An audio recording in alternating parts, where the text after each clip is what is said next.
Ciao a tutti e benvenuti in questo nuovo podcast di Milano Misteriosa. Il podcast si differenzia dai video per il fatto che è maggiormente audio, anche se vedete alcune immagini sul video di YouTube, mentre potrete senza problemi ascoltare il podcast da YouTube Music senza vedere nessuna immagine. Ma di cosa parliamo? Parliamo del serpente di bronzo che c'è a Sant'Ambrogio, ma ne parliamo in modo più approfondito. Vi leggerò l'articolo che ho scritto sul mio blog tempo fa, appunto riguardo a questo serpente. Titolo: il serpente di bronzo è di rame. Parliamo del Neustan. Spero di averlo pronunciato bene. Durante la visita guidata alla Basilica di Sant'Ambrogio di Milano che ho tenuto assieme a Liliana Musazzi, ho voluto approfondire alcuni dubbi che mi erano stati dimostrati rispetto al serpente di bronzo all'interno del luogo di culto. Ecco alcune informazioni che vale la pena approfondire. Serpente di rame o serpente di bronzo? Neustan è il termine ebraico con cui si definisce il serpente forgiato da Mosè per salvare il proprio popolo dal veleno dei serpenti. Nella gran parte delle traduzioni, tale serpente è un serpente di rame. Ciò smentirebbe il fatto che il serpente di bronzo, che si trova al vertice di una colonna della Basilica di Sant'Ambrogio, possa realmente essere tale serpente. La storia del serpente di bronzo della Basilica di Sant'Ambrogio. Non ci sono certezze assolute riguardo alla provenienza di questa magnifica scultura bronzea, ma una versione in particolare è più accreditata rispetto alle altre.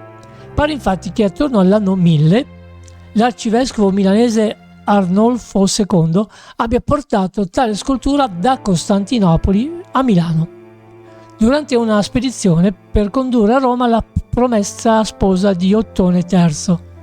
Arnolfo venne a sapere che l'imperatore Ottone era morto. Giunto a Bari, fece rimpatriare la sventurata e poi andò a Milano con al suo seguito alcune reliquie, tra cui questo serpente di bronzo. Da Gerusalemme a Milano, naturalmente, come e quando la scultura in bronzo sia arrivata a Bisanzio, l'attuale Istanbul, da Gerusalemme, e soprattutto chi la abbia consegnata all'arcivescovo Arnolfo II non è noto. Stiamo parlando però di fatti accaduti oltre 1000 anni fa. Non è facile perciò ricostruire a ritroso tutto il percorso del serpente di bronzo. C'è una possibilità che però non ha nessuna probabilità di essere verificata. Alcuni cristiani potrebbero aver trovato tale artefatto nelle fondamenta delle rovine del Tempio di Salomone. Qui un tempo vi era il tempio dedicato a Giove, diventato poi una chiesa ed infine l'attuale moschea di Al-Aqsa. Ma ovviamente sono solo supposizioni. Forse c'è una spiegazione. Resta il fatto che anche se le traduzioni ufficiali parlano di un serpente in rame, riferendosi al serpente di Mosè, il bronzo è una lega formata principalmente da rame e in minima parte da stagno, a volte anche sotto il 10% e altri componenti. È plausibile perciò che nelle definizioni antiche fosse definito come un oggetto in rame. È anche vero che secondo le antiche scritture Mosè distrusse tale serpente. Il popolo di Israele aveva infatti iniziato ad adorare tale simbolo come una divinità. Inoltre il serpente di Mosè potrebbe anche essere stato nascosto anziché distrutto, o potrebbe essere una copia dell'originale. Un'altra colonna dei serpenti, ma a Costantinopoli. Esiste una seconda colonna con al suo vertice dei serpenti. Questa si chiama appunto colonna del serpente, ma non si trova a Milano, si trova proprio a Bisanzio, ovvero Costantinopoli, o ancora meglio nell'odierna Istanbul. È molto interessante notare come il materiale con cui i due serpenti sono costituiti sia, almeno apparentemente, molto simile. Anche se per poterlo dire con certezza dovremmo analizzare la lega di cui sono composte le due sculture, cosa abbastanza improbabile.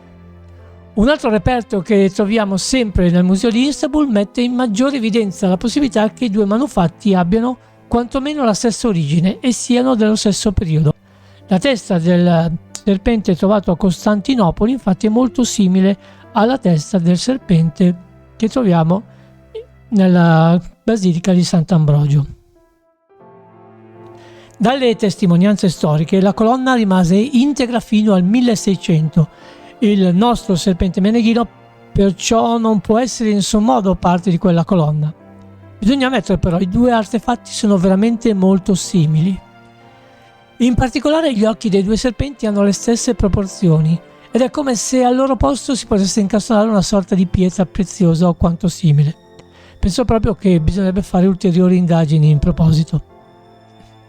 Probabilmente non sapremo mai se questo serpente venne realizzato a Delfi, nell'antica Grecia, luogo da cui proviene la colonna del serpente di Istanbul, o se proviene dal Tempio di Salomone, o chissà da quale altro luogo. La sua provenienza rimane un mistero.